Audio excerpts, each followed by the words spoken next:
विधिमंडळातील माझे सहकारी राहुल कोल, अशोक पवार, तसंच आपल्या विशेष पोलीस महानिरीक्षक श्रीयुक्त सुनील फुलारीजी, आपले जिल्हा पोलीस प्रमुख अंकित गोयलजी, प्रदीप कंद, आनंद भोईटे, डी राजा, दिलीप वालेकर, भाऊसाहेब कांचन, नवनाथ काकडे, संतोष कांचन, महादेव कांचन, राजाराम कांचन, राजेंद्र कांचन बडेकर, सर्व या परिसरामध्ये गावचे सरपंच, गावाचे आजी माजी पदाधिकारी, आजी माजी सभापती, सर्व प्रतिष्ठित नागरिक, पोलीस विभागाचा उपस्थित असणारा सर्व आमचा अधिकारी वर्ग, कर्मचारी वर्ग, शासनाचा विविध खात्याचा उपस्थित असणारा अधिकारी आणि कर्मचारी वर्ग, पत्रकार मित्र, बंधू भगिनींनो, माझ्या तरुण मित्रांनो, मधल्या काळामध्ये मला एसपीने सांगितलं की दादा हे पोलीस स्टेशन पूर्णत्वाला गेलेलं आहे आणि उरळी कांचन पोलीस ठाणं आपलं पोलीस स्टेशन तयार झालेलं आहे, त्याचं उद्घाटनाच्या करता वेळ द्या. राज्याचे गृहमंत्री देवेंद्रजी फडणवीस यांना मी विनंती केली. गृह खातं त्यांच्या अंडर येतं. मी त्यांना सांगितलं एक दिवस द्या, त्याच्यामध्ये बारामतीला पोलीस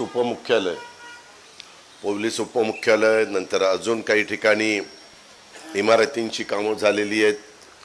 अतिशय चांगल्या प्रकारे आमच्या पोलीस दलाला आपण वसाहती निर्माण केलेल्या आहेत. काही ठिकाणी ॲडिशनल एसपीचं कार्यालय झालेलं आहे, काही ठिकाणी वेगवेगळी कार्यालय झालेली. तर त्याकरता वेळ द्या. पण ते म्हणले की दादा सध्याच्या एकंदरीत कामाच्या व्यापातून प्रत्येक ठिकाणी मला येणं शक्य नाही. तुम्ही आणि लोकप्रतिनिधी यांनीच तिथलं उद्घाटन त्या ठिकाणी घ्यावं. त्याच्यामुळं मी एसपींना सांगितलं की आपण विशेष पोलीस महानिरीक्षकांना सांगा आणि आज संध्याकाळी आपण 5:30ला कार्यक्रम 4:30 वाजता घेऊया. त्या पद्धतीनं हा कार्यक्रम आयोजित केलेला आहे. आपण सगळेजण कार्यक्रमाच्या निमित्तानं उपस्थित राहिल्याबद्दल जिल्ह्याचा पालकमंत्री या नात्याने मी तुमचंही सगळ्यांचं मनापासून स्वागत करतो. आपल्या सर्वांच्या डोळ्यात देखत आपण लहानाचे मोठं या परिसरामध्ये झालो, या जिल्ह्यामध्ये झालो.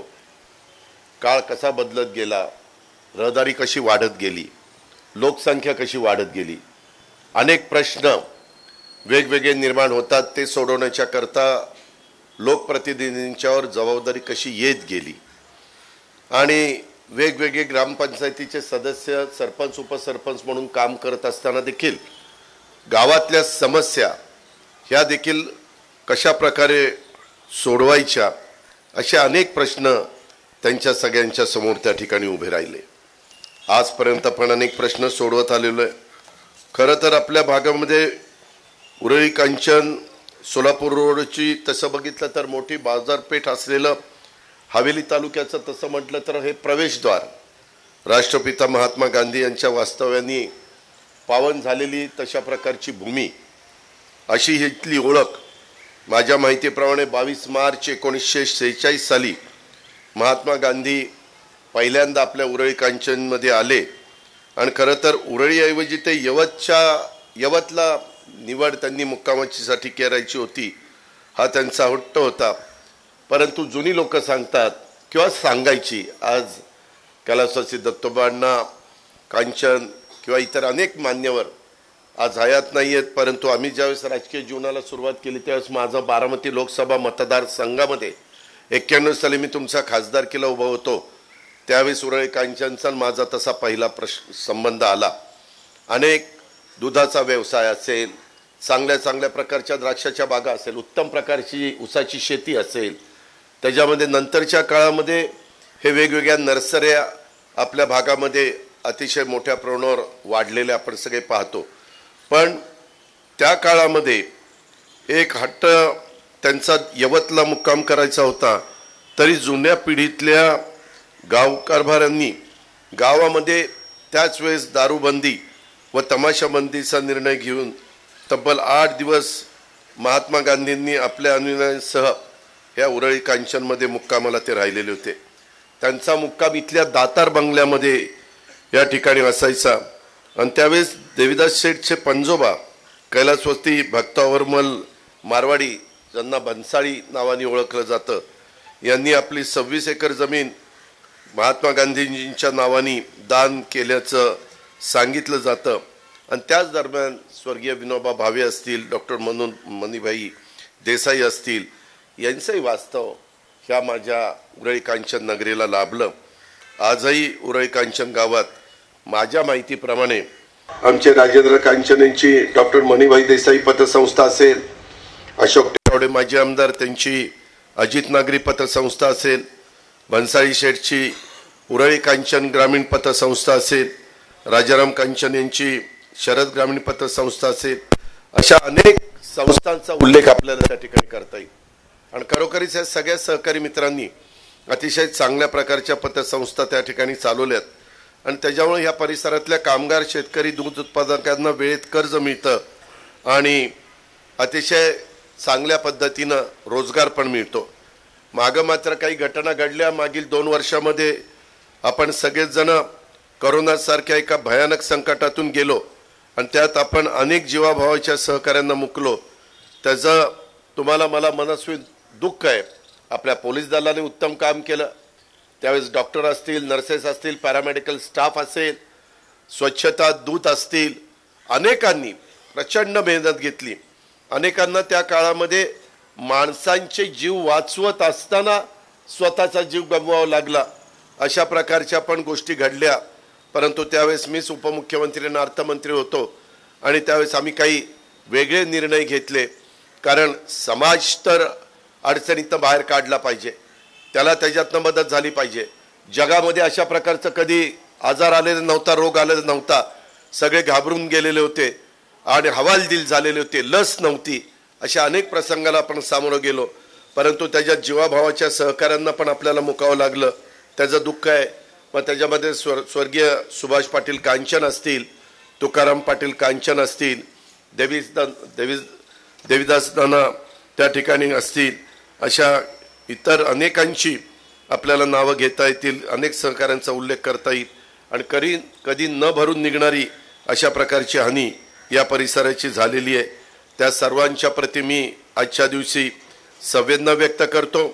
एकंदरीतच आम्ही लोकप्रतिनिधी म्हणून काम करत असताना किंवा आज एकनाथराव शिंदे, देवेंद्र फडणवीस, मी महायुतीच्या सरकारच्या माध्यमातून काम करत असताना आमचाही प्रयत्न असतो की कायदा सुव्यवस्था चांगली राहिली पाहिजे. त्याकरता आम्ही अनेक महत्त्वाचे निर्णय घेतले. DPC मध्ये अक्षरशः पुणे जिल्ह्याला, पुणे शहर, पुणे ग्रामीण आणि पिंपरी चिंचवड 20-20 कोटी रुपये आम्ही त्या पोलीस खात्याला गाड्यांच्या करता, मोटरसायकल करता, वेगवेगळ्या त्या अडचणी असतील त्या सोडवण्याच्या करता देत असतो.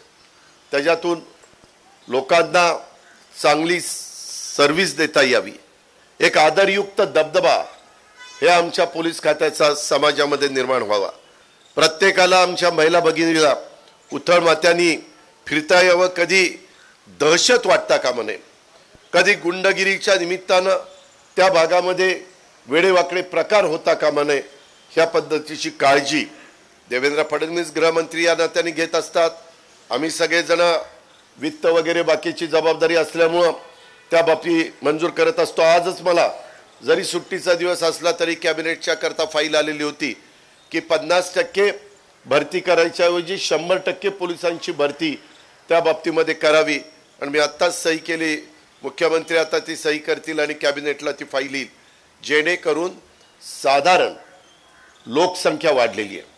आमचे प्रत्येक लोकप्रतिनिधी म्हणतात की आमच्याकडे स्टाफ द्या.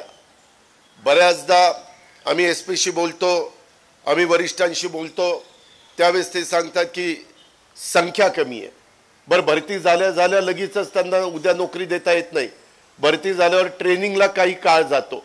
बरं, ते ट्रेनिंग घेतल्याशिवाय त्यांच्यावर जबाबदारी पण सोपवता येत नाही. अशा अनेक प्रकारच्या अडचणी असतात. मला आठवत आहे स्वर्गीय R.R. पाटील गृहमंत्री असताना माझ्या माहितीप्रमाणे 99 ते 2014 मध्ये साधारण 11 वर्ष R.R. पाटील गृहमंत्री म्हणून जबाबदारी स्वीकारली. 1 वर्ष जयंतरावांनी स्वीकारली आणि मला वाटतं 3 वर्ष भुजबळ साहेबांनी स्वीकारली. असा तो 15 वर्षाचा काळ होता. पण तेव्हा R.R.नी असाच एक प्रस्ताव आणला, दरवर्षी 12,000 लोकांची भरती करायची आणि 12×5 = 60 बहुतेक 65,000ची भरती त्या काळामध्ये आपण केलेली होती। आताही तशाच प्रकारे मोठ्या प्रमाणावर भरती करण्याची गरज मुख्यमंत्र्यांना, आम्हा दोन्ही उपमुख्यमंत्र्यांना आणि विभागाची पण आहे। ती पण गरज भागवण्याचं काम आम्ही करतोय। प्रश्न अनेक आहेत। इथली लोकसंख्या वाढली। काही सहकारी मित्र म्हणतात की दादा इथं नगर परिषद झाली पाहिजे। बऱ्याचशा ठिकाणी ग्रामपंचायतीचं नगर परिषद किंवा नगरपंचायतीमध्ये रूपांतर करा। काही जणांची अशी मागणी आहे की हडपसर, मांजरी, लोणीकाळभोर, वाकवस्ती, उरळी कांचन, तिकडं वाघोली ह्या सगळ्याची एक महानगरपालिका करा। अशाही प्रकारची चर्चा त्या बाबतीमध्ये चाललेली आहे।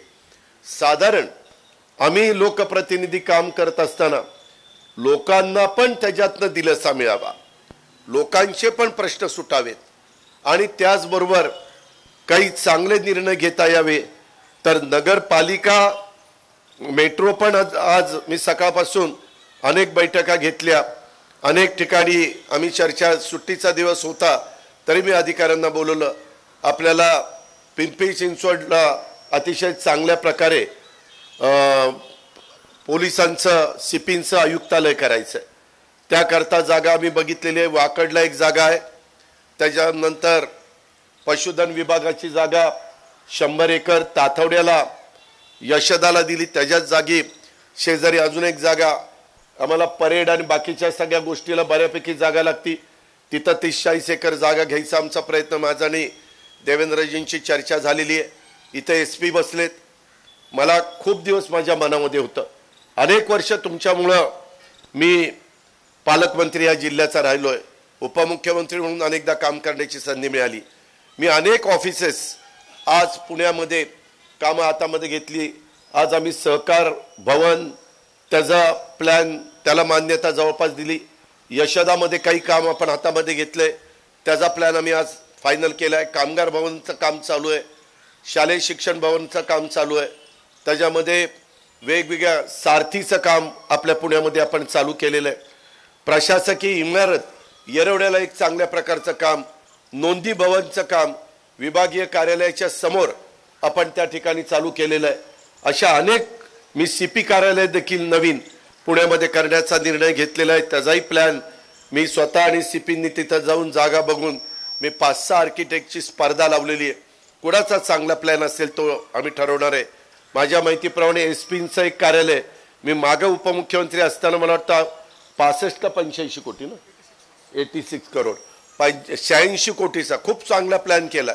कारण आजपर्यंत गोयल किंवा ह्याच्या आधी SP जे बसलेत, पाषाणला पूर्वीची जागा आहे, काही ती फार समाधानकारक नाही आणि म्हणून तिथंही एक चांगलं SP कार्यालय करण्याचा माझा आणि सरकारचा, देवेंद्रजींचा सगळ्यांचा प्रयत्न आहे। तेही आता काम मला वाटतं टेंडर फायनलला आहे। कालच्या पुरवणी मागण्यामध्ये त्याला तरतूद पण मी त्या बाबतीमध्ये केली। सांगायचं तात्पर्य की ज्या ज्या महत्त्वाच्या मागा आम्ही जिल्हा बँक उभी केली, जिल्हा परिषदेची इमारत उभी केली, विभागीय कार्यालय, आयुक्त कार्यालय ते आपण बांधलं, जिल्हाधिकारी कार्यालय बांधलं, जिल्हाधिकारी कार्यालयाच्या तिथलं SP कार्यालय, पोलीस स्टेशन पण आपण शिफ्ट करतो जुन्या जिल्हा परिषदेच्या ऑफिस इमारतीमध्ये। मी आजच रश्मी शुक्लांशी बोललो, अजून काही वेगवेगळ्या प्रकारचे प्रश्न ते आपण सोडवतोय।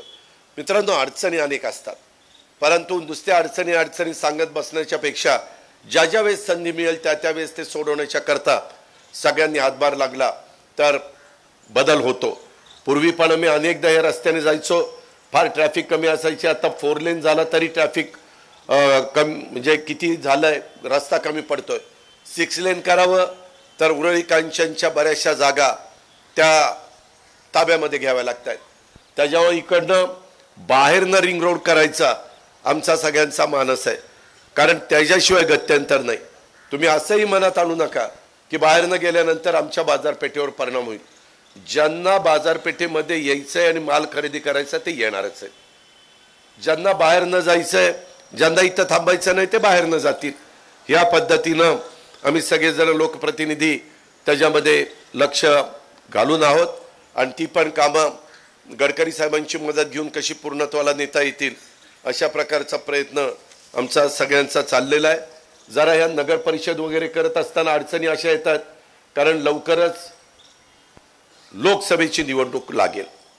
साधारण माझा अंदाज आहे, लगेच काही ब्रेकिंग न्यूज अजित पवार असं म्हणला म्हणू नका की, किंवा मी ज्योतिषी पण नाही, मार्चच्या पहिल्या आठवड्यामध्ये आचारसंहिता लागण्याची शक्यता आहे. म्हणजे मार्च एप्रिल आचारसंहिता लागेल, एप्रिल एंडला वगैरे निवडणुका होतील. आणि ज्यावेळेस निवडणुका येतात त्यावेळेस साधारण ह्या नगर परिषदा, नगरपंचायत्या वगैरे करण्याच्या करता थांबवलं जातं, कारण यंत्रणेला हे दुसरं काम मोठ्या प्रमाणावर असतं. पण हे एकदा झाल्यानंतर पुन्हा विधानसभेच्या निवडणुका आहेत. निवडणुका ह्या वर्षभराच्याच काळामध्ये येणार आहेत, पण त्याच्यातून एकदा लोकसभा झाली की पुन्हा त्याच्यातनं मार्ग काढता येतो का अशा प्रकारचा माझा प्रयत्न निश्चितपणे राहील. त्याबद्दल आपण काळजी करू नका. मागे आम्ही असाच एक धोरणात्मक निर्णय घेतला, जे तालुक्याची नावं आहेत आणि तिथं नगरपालिका नसेल तर त्या सगळ्या ठिकाणी आम्ही नगरपालिका देण्याचं काम केलं आणि तिथं नगरपालिका झाल्या. परंतु आता काही काही गावं, आता आपली उरईकांचीच लोकसंख्या किती झाली, हा म्हणजे फ्लोटिंग पॉप्युलेशन धरून साधारण 1 लाखापर्यंत त्या ठिकाणी गेली. का चिठ्ठी शहाण्यानी यशवंत थेउरीची निवडणूक 2024ची अंतिम यादी 17/1/24 प्रसिद्ध झाली. सर्वतोपरी मदत करू असं सांगा. आता यशवंत कारखाना, त्याच्यावर किती आमदारकीच्या आणि खासदारकीच्या निवडणुका झाल्या आणि किती पुढाऱ्यांनी सांगितलं आम्हाला निवडून द्या, कारखाना चालू करू, परंतु सगळे निवडून गेले, कारखाना काही चालू झाला नाही. आता याच्याबद्दल देखील वेगवेगळे प्रश्न आहेत. काही गोष्टी स्पष्ट बोलल्या तर लोकांना ते लागतं. लोक म्हणतात बघा हे काही पण सांगतात. आज कारखानदारी प्रचंड अडचणीमध्ये आलेली आहे. म्हणजे अनेक, तो विषय आता इथं नाहीये, परंतु चिठ्ठी दिल्यामुळे त्याचा उल्लेख केला. वास्तविक सगळ्यांनी एकत्र बसावं. ह्याच्यात राजकारण कुणी आणू नये. राजकारण आणलं की सत्यानाश झालंच म्हणून समजा साखर कारखान्याच्या बाबतीमध्ये. नाहीतर म्हणाल तुम्ही राजकारणातच इथपर्यंत पोहोचला, राजकारणाचं कसं काय बोलता. सहसा सहकारामध्ये राजकारण न आणता सहकार पॅनल किंवा शेतकरी संघटना पॅनल वगैरे, रयत पॅनल अशा प्रकारची नावं देत असतात आणि त्या निवडणुका होत असतात. सगळ्यांनी एकत्र बसून मार्ग काढायचं ठरवलं तर प्रश्न खूप आहेत. कारण शेवटी निवडून आलेल्या संचालक बोर्डाच्या पुढं कसं जायचं, काय जायचं, असे अनेक अडीअडचणी आहेत. सुदैवाने सहकार खातं आपल्याच दिलीप वळसे पाटलांच्याकडे असल्यामुळं तिथं जास्त अधिकारवाणीनं काही गोष्टी करता येतील. पण त्याच्यामध्ये समंजस भूमिका सगळ्यांनी घ्यावी एवढीच विनंती ह्या निमित्ताने करतो. आणि ती समंजस भूमिका घेण्याची मानसिकता, तयारी जर सभासदांनी दाखवली तर महायुतीच्या सरकारची जे काही मदत केली गेली पाहिजे, सहकार्य केलं गेलं पाहिजे, ते एकनाथराव शिंदे, देवेंद्र फडणवीस, मी, आम्ही सगळेजण मिळून त्या बाबतीमध्ये करू. मधल्याही काळामध्ये काही कारखान्यांना मदत ही ते चालू होण्याच्या करता आपण केली, हेही आपल्याला विसरता येणार नाही. गेल्या अनेक वर्षाची आपली पोलीस स्टेशनची मागणी होती. ह्या परिसरामध्ये कायदा सुव्यवस्था चांगली राखली गेली पाहिजे, हा त्याच्या पाठीमागचा महत्त्वाचा दृष्टिकोन आहे. पोलीस ठाण्यामध्ये कार्यरत सर्व पोलीस अधिकारी बांधवांचं पण मी अभिनंदन करीन. या पोलीस ठाण्याच्या कार्यक्षेत्रातल्या काम करत असताना पार्सलिटी पण झाली नाही पाहिजे. जो खरोखरीच दोषी असेल, भले तो सत्ताधारी पक्षाचा असो नाही तर विरोधी पक्षाचा असो, चुकला तर त्याच्यावर कार्यवाही झाली पाहिजे. बरोबर असेल तर तो कुठल्याही गटाचा, तटाचा, पक्षाचा असला, जबाबदार नागरिक असला तरी त्याच्यावर अन्याय होता कामा नये. ह्याही गोष्टीचा प्रयत्न आपण केला पाहिजे. इथल्या तळवाडी आणि एलाईट या दोन्ही चौकात कायम वाहतुकीची कोंडी आपण पाहतो. त्यामुळे इथं अपघाताचं प्रमाण देखील जास्त आहे. बेशिस्तपणे वाहन पार्किंग हे या वाहन कोंडीचं महत्त्वाचं कारण आहे, हेही आपल्याला नाकारता येणार नाही. आणि म्हणून ह्या कोंडीतनं मुक्त करण्याच्यासाठी इथं उड्डाणपूल बांधणीची मागणी कायम होत असते. त्यासाठी अनेक बैठका झालेल्या आहेत. 2 पर्याय आहेत. एक तर इथं उड्डाणपूल करून उरळी कांचन पास करून पुढे उतरायचं, का बाहेरनं रिंग रोड काढायचा, अशा प्रकारचे 2 पर्याय आहेत. शेवटी बहुमताचा आदर करून तो पर्याय निवडण्याची आमच्या सगळ्यांची मानसिकता आहे. खूप वर्षाची मागणी आज पोलीस स्टेशनची पूर्ण होती, त्या गोष्टीचं समाधान आहे. उरळी कांचन पोलीस स्टेशनसाठी विविध संवर्गातल्या 100 पदांना मान्यता देण्यात आलेली आहे आणि 13 डिसेंबर 2021ला या खर्चाला मान्यता देण्याचा शासन निर्णय माझ्याच काळामध्ये मी अर्थमंत्री असताना त्यावेळेस घेतलेला होता, तो देखील निघालेला आहे. कारण माझ्या पुणे जिल्ह्यामध्ये वाढती लोकसंख्या आणि त्यामुळे निर्माण झालेल्या कायदा सुव्यवस्थेचा प्रश्न लक्षात घेऊन पुण्यातल्या महत्त्वाच्या 7 ठिकाणी नवीन पोलीस स्टेशनची परवानगी आपण त्या बाबतीमध्ये दिली. मध्ये तुम्ही बघितलं काही वेळेस दिवसा ढवळ्या कोण कोणाला गोळ्या घालून अर्थात पोलिसांनी ते लगेचच काही तासामध्ये पकडलं, पण या घटना घडता कामा नये. अशा प्रकारची गुन्हेगारी ह्याची किंमत शेवटी सगळ्यांना मोजावी लागते. आणि मी स्पष्ट सांगतो, कुठल्याही परिस्थितीमध्ये ससूनमध्ये देखील जे घडलं त्याच्यामध्ये गृहमंत्र्यांनी पण सांगितलं, आम्ही कुणालाचाही मुलायजा ठेवणार नाही. चौकशी अंती ज्या ज्या गोष्टी पुढे येतील, भले ते मोठ्या बापाचे असू नाही तर कुणी असू, त्याची आयगाई केली जाणार नाही. आणि तशा पद्धतीनं तिथं कारवाई करण्यात आलेली आहे, कारवाई करण्यात येते. आणि ह्या गुन्हेगारी बाबतीमध्ये देखील कडक भूमिका मी तर नेहमी त्याच्यामध्ये सगळ्या अधिकाऱ्यांना सांगत असतो की तुम्ही तुमचं काम चोख करा. तुम्हाला जी काही आता घरांच्या करता करोडो रुपयाचा निधी आम्ही देतोय, पोलीस स्टेशन करता निधी देतोय, CSR मधनं देखील काही निधी आपण मिळवतोय, गाड्यांच्या करता आपण निधी देतोय, इन्फ्रास्ट्रक्चरच्या करता निधी देतोय. पूर्वी कधी पोलीस खात्याला एवढा निधी मिळत नव्हता. आणि आत्ता पण मी गेल्या 8-1 दिवसामध्ये पुढचा अर्थसंकल्पाच्या निमित्तानं वोटन अकाउंट मला फेब्रुवारी एंडला सादर करायचं आहे. त्यावेळेस पुढच्या वर्षी करता देखील चांगला निधी ह्या विभागाच्या करता, कारण काही जण इतक्या दयनीय अवस्थेत, म्हणजे मुंबईच्या जर पोलिसांची चाळ बघितली तर तुम्हीच म्हणाल की काय तुम्ही इतके वर्ष राजकारणात राहून केलं, इतकी वाईट अवस्था आहे. आणि म्हणून सगळीकडे कामं थोडीशी बांधकामाची किंमत वाढलेली असल्यामुळं खर्च जास्त येतो, परंतु त्याला इलाज नाही, ते केल्याशिवाय गत्यंतर नाही. हे पण आपण सगळ्यांनी लक्षामध्ये घ्या. करोना काळात आमच्या पोलीस दलाची दमदार कामगिरी झालेली आहे आणि खूप मोठी करोनाच्या काळात स्वतःच्या जीवाची जोखीम पत्करून हे पोलीस यंत्रणा यांनी सगळ्यांनी काम केलं. माझी दुसरी एक विनंती आहे तुम्हाला सगळ्यांना की पोलिसांच्या मनोबलावर परिणाम होईल असं कोणतंही कृत्य हे होता कामा नये. वर्षभर दिवस रात्र जीवाची जोखीम पत्करून काम करणाऱ्या आपल्या पोलीस बांधवांची बदनामी होईल, त्यांची प्रतिमा खराब होईल असं कोणी वागता कामा नये. हे पोलिसांनाही माझं स्पष्ट सांगणं आहे आणि इतरांनी पण. त्याच्यामध्ये कधी आम्ही लोक ह्याची बदली करा त्याची बदली करा अशाही प्रकारचं राजकीय प्रेशर येतं, त्याच्यातनं पण कधी अडचणी येतात. शेवटी पोलिसांना अतिशय खुलेपणाने त्यांचं काम करता आलं पाहिजे आणि कायदा सुव्यवस्था तिथं चांगला राखता आला पाहिजे. पोलिसांच्या कामामध्ये कुणाचाही हस्तक्षेप होता कामा नये, ढवळाढवळ होता कामा नये. पोलिसांच्यावर दबाव आणण्याचाही प्रयत्न हा कुणी करता कामा नये. चुकीच्या गोष्टीचं चित्र निर्माण केलं की संपूर्ण आपल्या पोलीस दलाची प्रतिमा खराब होते आणि चांगलं काम करणाऱ्या आमच्या पोलिसांच्या देखील मनोबलावर परिणाम होतं. हे सगळ्यांनी लक्षामध्ये घेतलं पाहिजे. काही कर्मचाऱ्यांच्याकडनं चुका होत असतील, मी असा दावा करणार नाही की सगळेच योग्य पद्धतीने वागत असतील, तर त्यांचं मानसशास्त्रीय दृष्टिकोनातून विश्लेषण करून त्यावर पण उपाय शोधण्याची गरज आहे.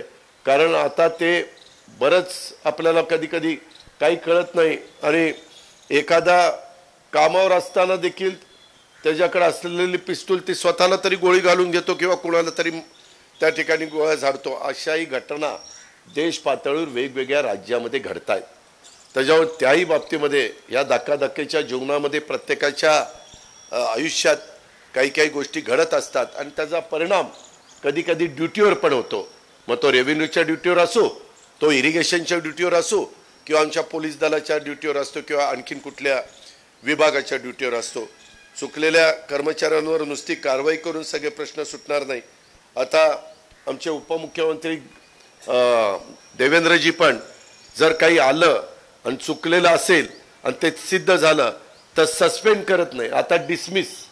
त्याच्यामुळं पुन्हा त्यांना कुठं अपील नाही, अशा पद्धतीनं देखील आपण मनावर घेतलंय. दुसरी एक गोष्ट, आता इथं फुलारी तुम्ही पण आहे, गोयल तुम्ही पण आहे, त्याच्यामध्ये काही झालं तरी पोलिसांच्या फिटनेसवर लक्ष आपण दिलं पाहिजे.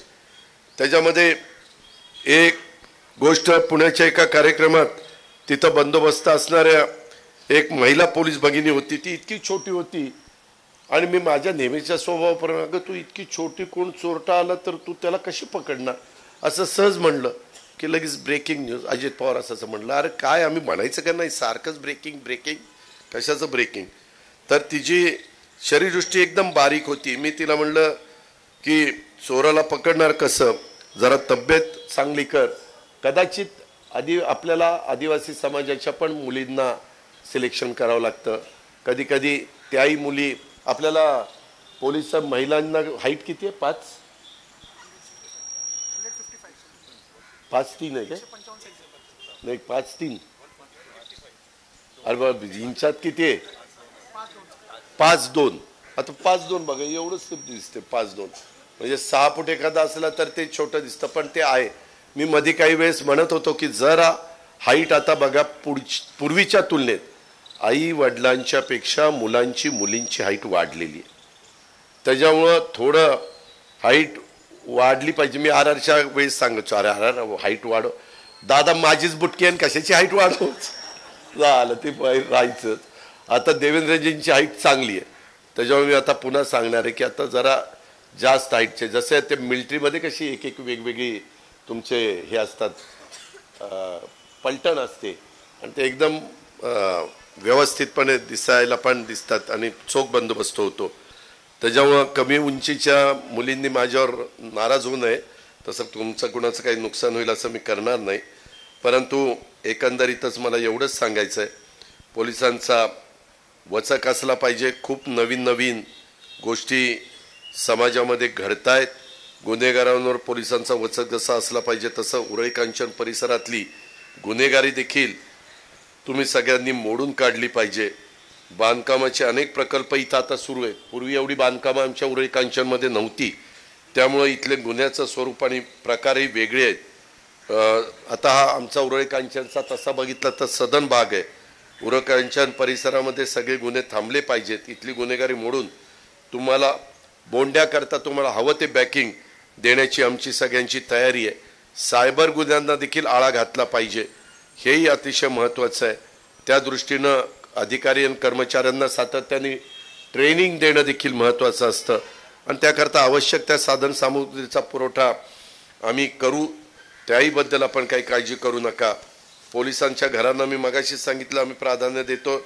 पोलिसांनी सर्वोत्तम कामगिरी करावी, राष्ट्रपती पारितोषिक वगैरे ह्या सगळ्या गोष्टी त्यांनी ह्या मिळवाव्यात. गुन्हेगाराचं उदात्तीकरण काही झालं तरी थांबलं पाहिजे.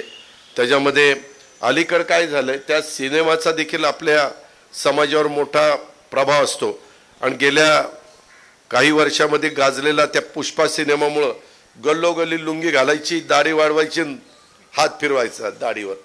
ती कुठं, आपण कुठं, कशावर हात फिरवतोय काय नाही. पुष्पा नाम सुन के फ्लॉवर समजे क्या, काय कशाचं काय फ्लॉवर नाही फायर हो, काही पण चाललेलं असतं. जर पोलिसांनी टायरमध्ये घेतलं की तुझं फायरच होईल, उगीच मी फायर होऊन आमका होऊन अशी डायलॉगबाजी करणाऱ्या पुष्पराजचा देखील सध्या धुमाकूळ चाललेला दिसतो. त्यालाही आवर घाला.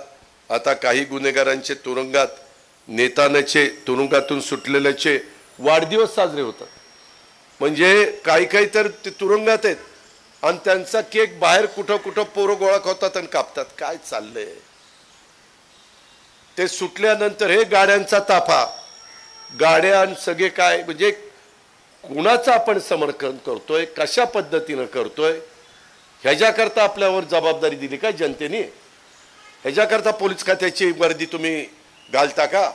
किंवा आम्ही देखील लोकप्रतिनिधी असताना आम्हालाही वाईट वाटतं की एकनाथराव, देवेंद्र, आम्ही सगळेजण जबाबदार पार पाडत असताना जर आपल्या महाराष्ट्रात, शाहू फुले आंबेडकरांच्या महाराष्ट्रात, छत्रपती शिवाजी महाराजांच्या महाराष्ट्रामध्ये जर अशा पद्धतीनं भाईंचे वाढदिवस जयंत्या मैतीचे बॅनर खुलेआम सगळीकडे लागतात. परवा मी सीपीला यांना इतकं बोललो म्हणलंय काय बोर्ड लागलेले पण दिसत नाहीत काय. आणि त्याच्यामध्ये ही गोष्ट चांगली नाही. समाजात गुन्हेगारांचं उदात्तीकरण अजिबात होता कामा नये. कोल्हापूर रेंज तुमच्या ताब्यामध्ये, जिल्हा तुमच्या ताब्यामध्ये.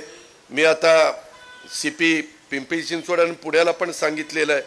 आणि त्यामुळं समाजामध्ये फिरणाऱ्या छोट्या मोठ्या भाईचा फिवर वेळीच उतरवण्याची गरज आहे. त्याच्यामध्ये आपल्या पोलीस डिपार्टमेंटमध्ये सुद्धा कोणत्याही अधिकाऱ्याच्या आणि कर्मचाऱ्याच्या अंगात कायदा मोडणारे सिंगम येऊ नयेत याची पण काळजी घेतली पाहिजे. या गोष्टी पाळल्या तरच समाजामध्ये शांतता राहील, समाजामध्ये कायदा सुव्यवस्था चांगली राहील. अलीकडच्या काळात पोलिसिंगच्या संकल्पना बदललेल्या आहेत. पोलीस जनतेचे मित्र म्हणून काम करतात, हे चित्र सुखावणार आहे. पुण्याच्या ग्रामीण भागात सुद्धा स्मार्ट पोलिसिंगच्या माध्यमातून दर्जेदार काम व्हावं असं गोयल मी आपल्याला स्पष्ट सूचना करतो. पोलीस आणि जनता यांच्यात आपुलकीचं आणि विश्वासाचं नातं निर्माण केलं पाहिजे. पोलिसांना अधिक प्रशिक्षित आपण सगळ्यांनी केलं पाहिजे. मी ज्यावेळेस अपेक्षा व्यक्त करतो त्यावेळेस तुम्हाला इन्फ्रास्ट्रक्चरच्या करता काही पाहिजे असेल देवेंद्रजींना, मला एकनाथरावांना सांगा, आम्ही त्याच्यामध्ये कुठं कमी पडणार नाही.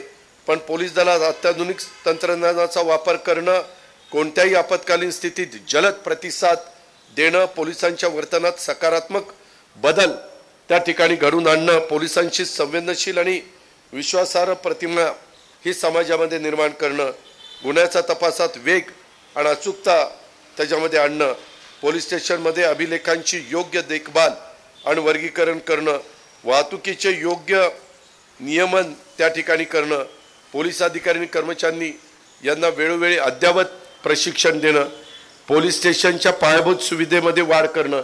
आत्ताच मला सांगितलं इथं काहीतरी पाठीमागे 2 एकर जागा आहे, येड्याबाबळी उगवल्या आहेत, ती काहीतरी इरिगेशनच्या ताब्यामध्ये. उद्याच्याला ती इरिगेशनची लोक आता इथली सभा झाल्यावर माझ्याबरोबर येणार आहे. अरे बघू ना, 7/12ला नोंद नाही तर कलेक्टरला सांगू लाव 7/12ला पोलीसची नोंद, झालं. त्याच्यामध्ये काय करायचं ते करू, कारण हे आपण समाजाच्या करतो. काही वैयक्तिक आम्ही आमचे 7/12ला नोंद लावा असं म्हणत नाही. त्याच्यामुळं त्याची सगळी माहिती प्रांत आहे का इथं, तहसीलदार किंवा प्रांत, तहसीलदार इकडे या. तहसीलदार इथं कुठंतरी पाठीमागे हे प्लॉट आहे, तर त्याची सगळी माहिती काढा. 2 एकर इथले गावकऱ्यांना माहिती आहे, ह्याला लागूनच आहे. काय 1 एकर 2 एकर काय असेल ते त्याचं सर्च करूया.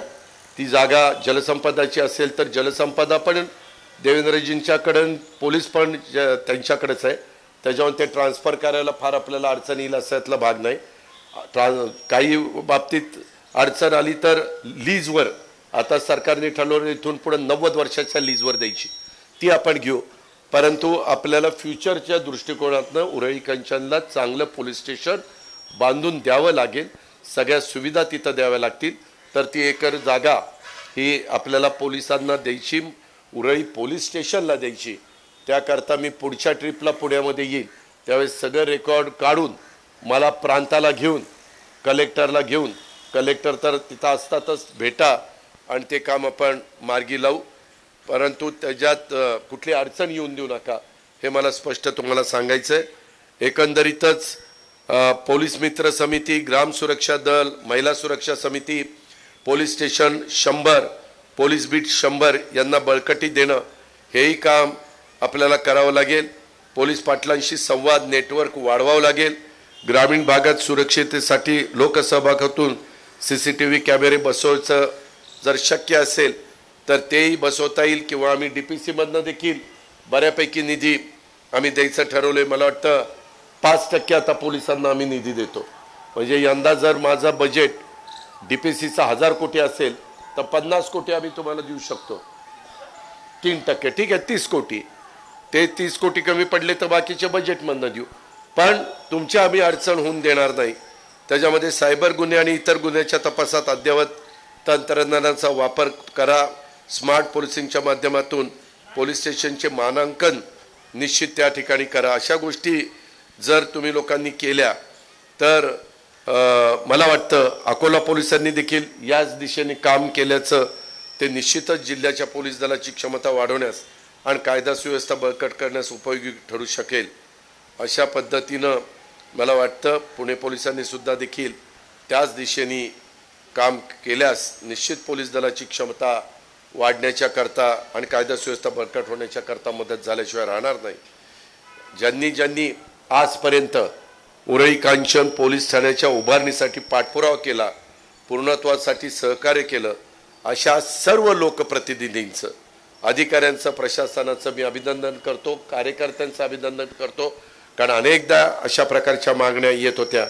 मला वाटतं दिलीप वळसे पाटील साहेबच गृहमंत्री असताना 6 पोलीस स्टेशन माझ्याच इथं मीटिंग मुंबईला झाली होती, त्यावेळेस आम्ही मंजूर केलेली होती. अशा पद्धतीनं मी ह्या सगळ्यामध्ये ज्यांनी योगदान दिलं त्यांचं अभिनंदन करतो. महाराष्ट्र पोलीस आपल्या संरक्षणासाठी आहेत, मदतीसाठी आहेत, सदैव तत्पर आहेत. अशा पद्धतीचा विश्वास मी पोलिसांच्या वतीनं इथल्या जनतेला या निमित्तानं देतो आणि आपल्या सगळ्यांची रजा घेतो. जय हिंद, जय महाराष्ट्र.